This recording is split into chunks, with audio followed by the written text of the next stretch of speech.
was kind enough to join us right as NASCAR was beginning their rebirth, if you will, this season with 7 races in 11 days. He's Bob Pockrass of Fox Sports. Follow Bob on Twitter at Bob Pockrass. Bob, before we get into the events of yesterday, it's been about 3 or so weeks now. How does NASCAR feel that this clump of races has gone over? I mean, I think they're pretty happy with it. Obviously, there's a lot of interest in the sport. They've had some good races. They had some drama, right? Chase Elliott, Kyle Busch, Chase Elliott, Joey Logano. You had Chase Elliott, Kyle Busch kind of again. So NASCAR has been happy that they've been able to put a product on the racetrack, and they're also looking forward to saying, hey, they're going to have 1,000 fans at Homestead, or they're going to invite 1,000 military personnel and their guests, and then they're going to have 5,000 next week at Talladega. Well, Talladega is going to be its own. I mean, if it's 5,000 people and it's the first 5,000, let me just ask you that, Bob. They're saying 5,000 people that had tickets for the original race, of which there's over 100,000 tickets. How many people are going to show up to get in line? I mean, this sounds like this could be a nightmare, Bob. Yeah, well, I mean, the place seats 78,000, but they are limiting it to people who live within 150 miles. And they're doing it on first come, first serve, and they know from their records of who bought tickets, of, who had tickets before, and we'll see. I mean, I don't think everybody who had tickets is going to want to go, because there are social distancing and measures in place. There's no tailgating. There's no, there's no like driver meet and greets. There is, you can't bring in a cooler. You can bring in a bag that has some food and beverages, but you can't have like ice packs and coolers, because NASCAR, when they want to do inspections of bags and stuff, they don't want their inspectors to have to put their hands like in water in one person's bag and then in another person's bag. They don't feel that's sanitary enough, and they're going to ask people to wear masks. And you're talking about the middle of June in Alabama. I mean, that does not seem to be the most comfortable thing to do. So I don't think that they're going to have 70,000 people trying to get tickets, but I'm sure they'll sell their 5,000. He's Bob Pockrass of Fox. Follow Bob on Twitter at Bob Pockrass. Also, the events of yesterday.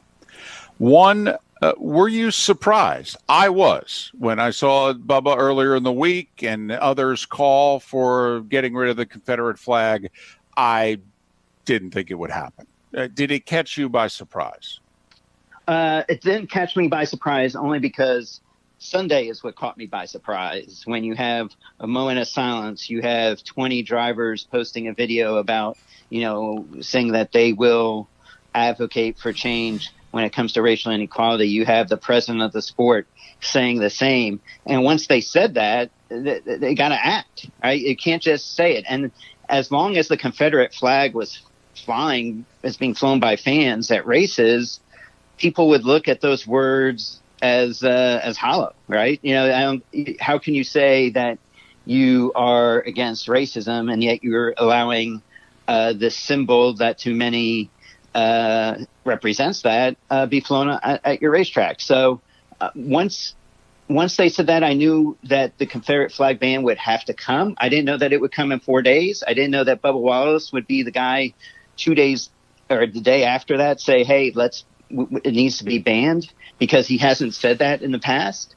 But it's one of those things that, again, if you asked me a week ago, I would have been surprised. If you asked me, after Sunday, I thought it was something NASCAR was going to have to do.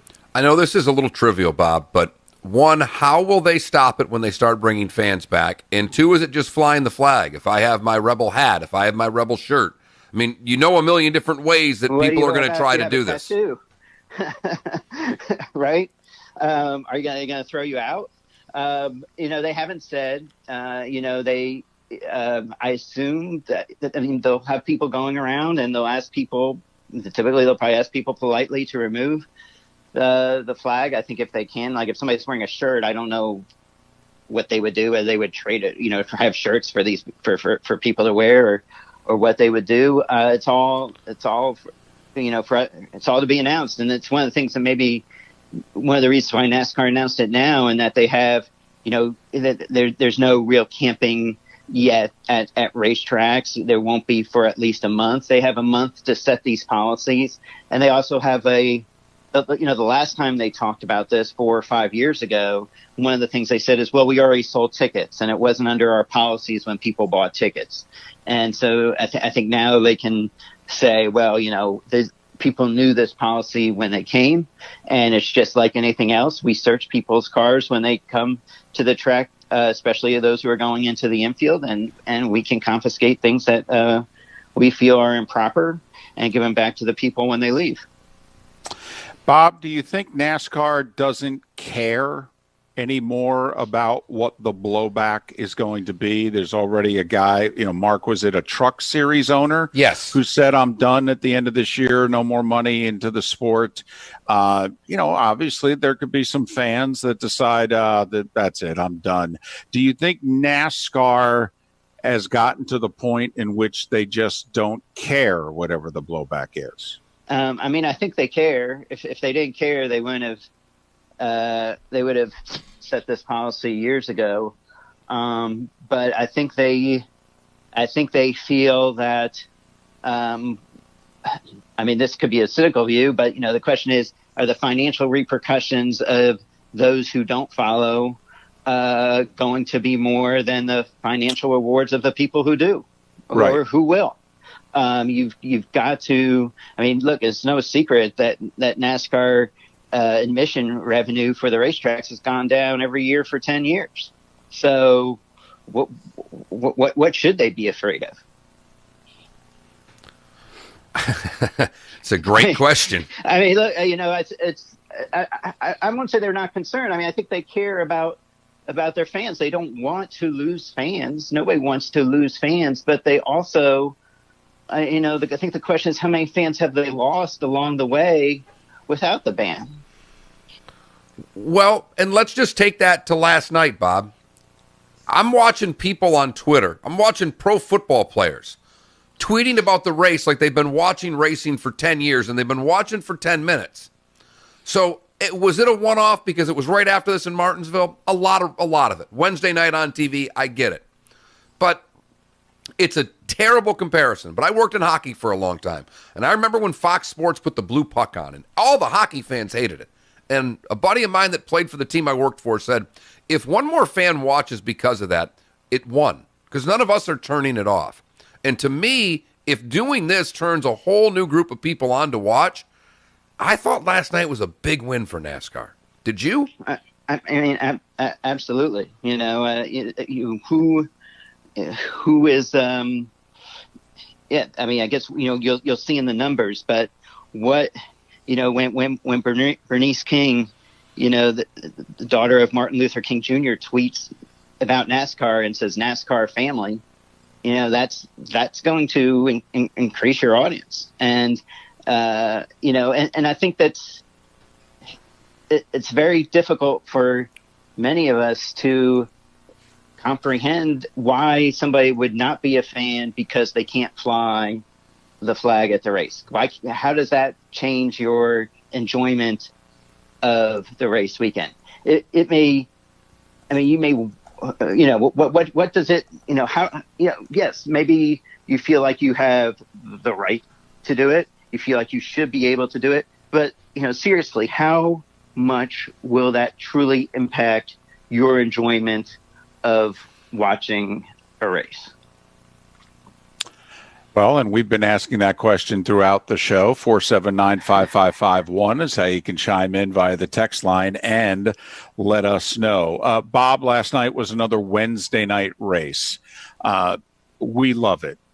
Absolutely love it. Now, I understand they haven't had to sell a ticket for a Wednesday night race yet. And if they continue to do this going forward, at some point, they'll have to see whether or not people are going to disrupt their lives and actually go to these races. But specifically about the midweek Cup races, do you think, Bob, this is now here to stay?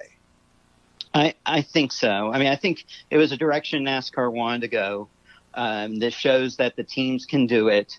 And, look, it should have happened years ago. Yes, and it was should've. just a matter of a battle between racetracks owners saying, hey, we rely on camping revenue.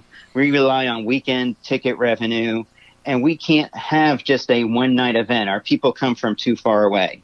And NASCAR, instead of saying, okay, well, if you don't reach certain markers, we'll refund some sanction fee. Or NASCAR refused to put the money where their will was in trying to get these Wednesday night races. And I think now, again, as we talk about the number of fans that are coming to races to begin with, the percent that you potentially would lose for a midweek race is less. It's worth this. Okay, let's try these Wednesday night events and see if people will, one, come, and two, if they don't come, will we still get more viewers on television? And will the television companies, eventually, when the new deals come around, pay more to have weeknight races, which then can be put back into the industry?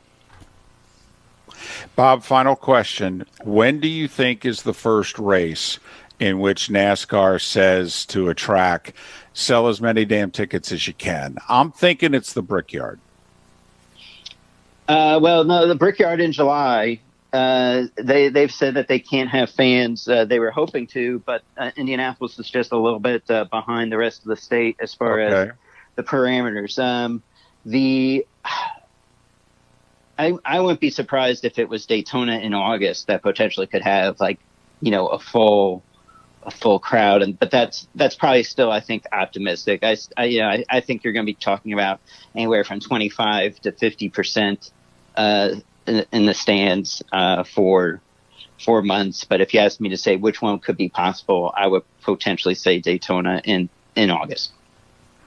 Bob, as always, we appreciate your time and your insight. Try to get some rest. My goodness, they're working you to death after sitting on your keister for 2 months. Now you're working every hour.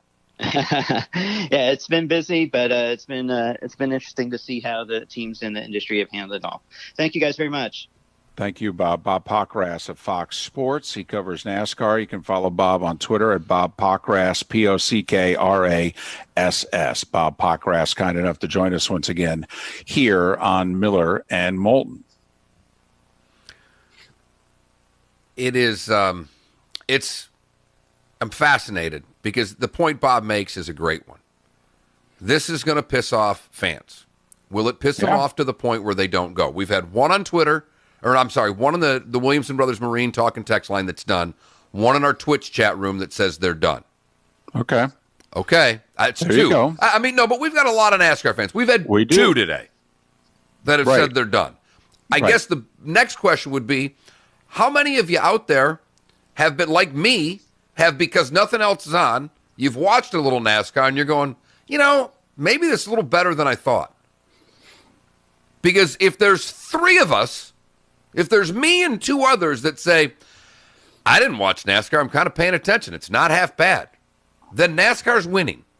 Well, and what I wonder going forward, let's face it, I think people are going to watch certain sports in the spring and summer of 2020 that they otherwise wouldn't have watched because we're bored. And come the future, we're not necessarily going to come running back to these sports. However, Daytona 500, maybe the Brickyard, and also these midweek races.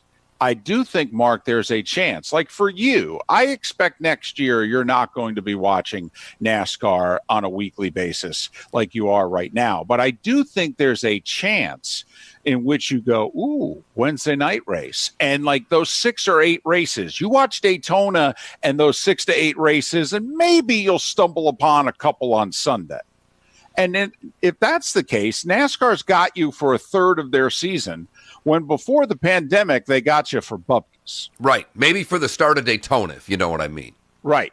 No, and hey, look at the other part of it is with this, and I started the show saying hockey missed the boat.